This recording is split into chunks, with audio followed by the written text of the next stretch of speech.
Hyderabad Somajiguda press club వద్ద తీవ్ర ఉద్రిక్తత తలెత్తింది. హైడ్రాకు వ్యతిరేకంగా సున్నం చెరువు బాధితులు ధర్నాకు దిగారు. సున్నం చెరువు ఎఫ్టీఎల్లో ఉన్నాయంటూ 100కు పైగా ఇళ్లను అన్యాయంగా నేలమట్టం చేశారని బాధితులు వాపోయారు. తమకు డబుల్ బెడ్రూమ్ ఇళ్లు కేటాయించాలని డిమాండ్ చేశారు. బాధితుల ధర్నాను అడ్డుకున్న పోలీసులు పలువురిని అరెస్టు చేశారు.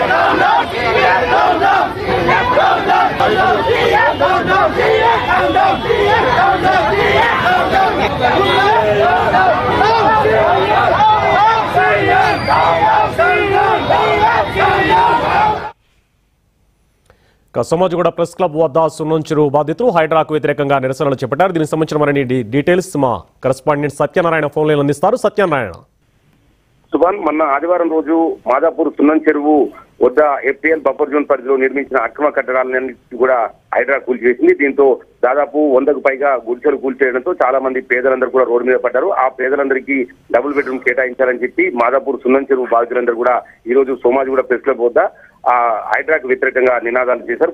పెద్ద ఎత్తున పబ్లిక్ అంతా మోహరించి వీరందరూ కూడా ధర్నాలు చేయడంతో పోలీసులు భారీగా చేరుకుని వాళ్ళందరూ కూడా పంపించిన పరిస్థితి కనిపిస్తుంది. అందరినీ అరెస్ట్ చేసి పోలీస్ స్టేషన్ కు తరలించారు.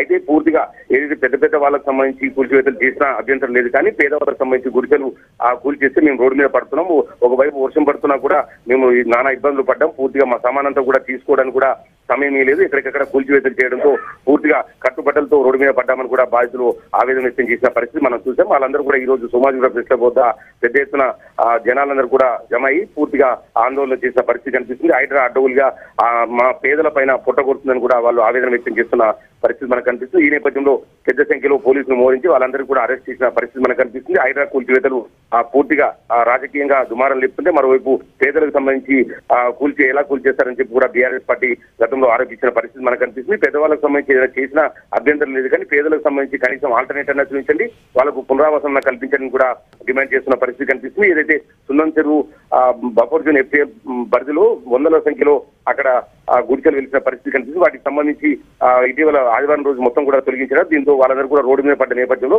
వాళ్లకు డబుల్ బెడ్రూమ్ ఖచ్చితంగా కేటాయించాలని చెప్పి బాధితులు అయితే పెద్ద ఎత్తున ఆందోళన చేస్తున్న పరిస్థితి మనకు కనిపిస్తుంది. దీనిపైన ప్రభుత్వం ఎలాంటి నిర్ణయం తీసుకుంటుందో చూడాలి. Subhan, right, thank you Satyanarayana.